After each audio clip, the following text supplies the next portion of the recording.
गांव के किनारे एक पुराने पेड़ की शाखाओं पर एक नन्ही सी चिड़िया रहती थी। उसका नाम था चुनमुन। चुनमुन बहुत छोटी थी। उसके पंख हल्के और चोंच नन्ही थी, लेकिन उसका दिल बड़ा और साहसी था। सुबह होते ही वो मीठा सा गीत गाती और उसके गीत सुनकर पूरे गांव में एक अलग ही खुशबू फैल जाती। गांव के लोग भी उसकी प्यारी चहचहाट से दिन की शुरुआत करते। कभी कभी बच्चे उसके पास आते और उसके छोटे पंखों को देखकर मुस्कुराते, लेकिन चुनमुन की आंखों में हमेशा एक चमक रहती थी जो बताती थी कि वो सिर्फ खुश रहने वाली नहीं, बल्कि किसी मुश्किल में भी हिम्मत दिखा सकती है। एक साल गांव में भयंकर गर्मी पड़ी। सूरज दिन रात तेजी से चमकता और उसकी किरणें धरती को तपा रही थीं। नदी सूख गई, तालाब खाली हो गए और खेतों में गहरी दरारें पड़ गईं।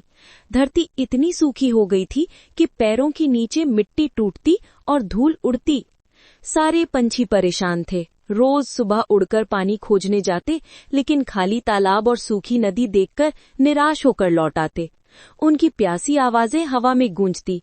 हम क्या करेंगे? अगर पानी नहीं मिला तो हम सब मर जाएंगे। चुनमुन चुपचाप पेड़ की शाखा पर बैठकर सोचने लगी।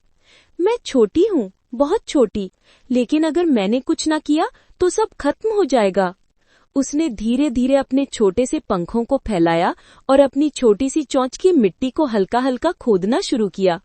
बाकी पंछी दूर से देख रहे थे। अरे, ये तो बहुत छोटी है, इसके छोटे से पंख और चोंच से क्या होगा? कुछ पंछियों ने मजाक उड़ाया, लेकिन चुनमुन ने किसी की बात नहीं सुनी। उसका मन सिर्फ एक ही चीज पर लगा था, पानी खोजना और सबको बचाना। दिन गुजरते गए। चुनमुन दिन रात मिट्टी खोदती रही। कभी धूप तेज होने पर वो पेड़ की छाया में बैठकर आराम करती, फिर से काम पर लग जाती। धीरे धीरे मिट्टी में हल्की नमी दिखने लगी। चुनमुन की आंखों में चमक और बढ़ गई। और फिर एक दिन छोटे छोटे पानी के कतरे मिट्टी में झिलमिलाने लगे। चुनमुन की मेहनत रंग लाई। उसने जल्दी से बाकी पंछियों को बुलाया। देखो, मिट्टी में पानी है, हम मिलकर इसे बड़ा कर सकते हैं। सब पंछी दौड़े आए। अब कोई मजाक नहीं कर रहा था। सब मिलकर गड्ढा खोदने लगे।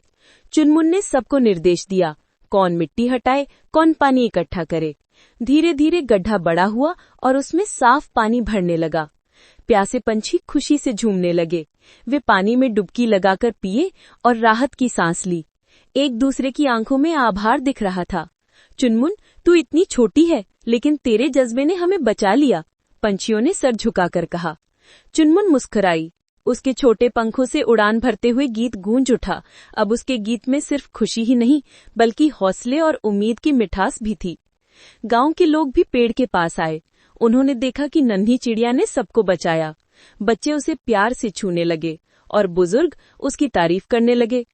तब से गांव में एक नई परंपरा शुरू हुई। हर गर्मी के मौसम में पंछी और लोग मिलकर पानी बचाते और छोटे छोटे प्रयासों की कद्र करते। और चुनमुन, वो नन्ही चिड़िया, हमेशा पेड़ की शाखा पर बैठकर गाती रही। उसका गीत अब सिर्फ खुशी का नहीं, हौसले और उम्मीद का प्रतीक बन गया।